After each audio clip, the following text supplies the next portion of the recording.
Je vous ai fait une vidéo sur Yael Braun-Pivet qui justement qui dit qu'il faut trouver un gouvernement pour une non-censure. Écoutez Sylvain Maillard, ce qu'il dit.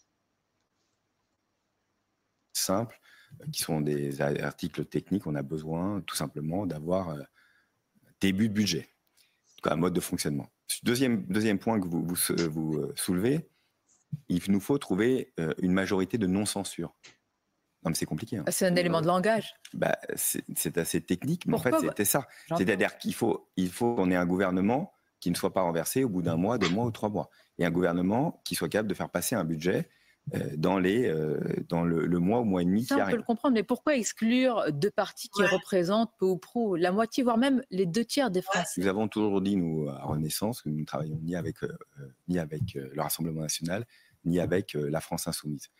Alors, je ne sais pas si vous vous souvenez, mais ils ont quand même signé avec le LFI pour les législatives et certains ont eu leur place de Renaissance, certains ont eu leur place grâce au LFI. Hein.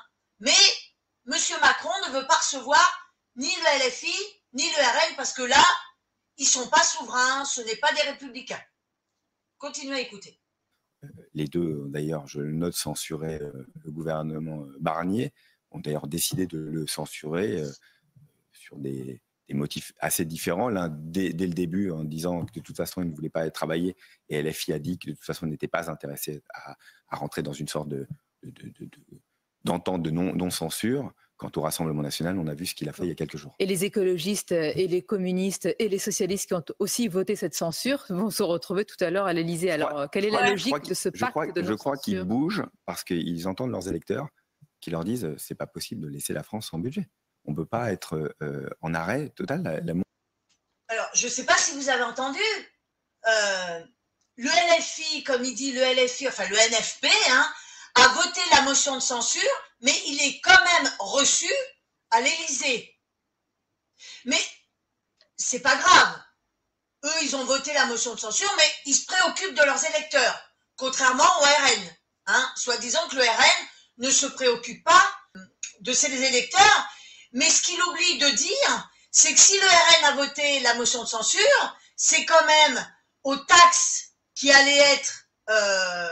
on allait être submergé par des taxes, ça, il oublie de le dire.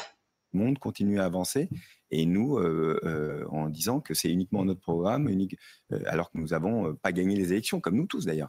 Donc je crois qu'il y a en tout cas, tant mieux, je note que, et chez les socialistes, chez les écologistes, ce qui est plus nouveau, même chez les communistes, une volonté, en tout cas, de pouvoir construire quelque chose une non-censure. Allons-y, c'est quoi une non-censure? Avec des socialistes qui ne veulent pas d'un Premier ministre de droite et qui ne veulent pas de Bruno Retailleau à Beauvau, des LR qui ne veulent pas travailler avec les socialistes et d'un socle commun dont vous faites partie qui n'a plus grand-chose de commun. 2 choses différentes. Une non-censure à l'Assemblée nationale et un gouvernement. C'est 2 choses différentes. Voilà, donc moi, je pense qu'aujourd'hui, il est temps que les gens se réveillent parce que quand on regarde Yael Braun-Pivet, Sylvain Maillard, que ça soit Laurent Wauquiez, Gabriel Attal, les LR, les Horizons, Renaissance, ce sont des gens qui ne regardent que leur intérêt, pas le vôtre. S'ils regardaient l'intérêt de la France et l'intérêt du peuple, ils se seraient remis en question. Ça veut dire quoi la motion de censure? Ça veut dire que Marine Le Pen, elle avait dit on ne franchit pas la ligne rouge, qu'ils l'ont franchie parce qu'on était submergé par des taxes, les traites qui n'étaient pas revalorisées, l'électricité qui allait augmenter je ne sais pas combien de fois. Donc à un moment donné, quand on se dit intelligent, eh bien, on regarde pourquoi la motion de censure elle a été votée et on se remet en question. Mais là, il n'est pas question qu'ils se remettent en question. Là, il est question qu'ils s'attaquent contre le RN parce qu'ils voient leur place leur glisser entre les doigts. C'est ça, en fin de compte, les politiques pour qui on a voté pendant 40 ans. C'est que leur place qui les intéresse.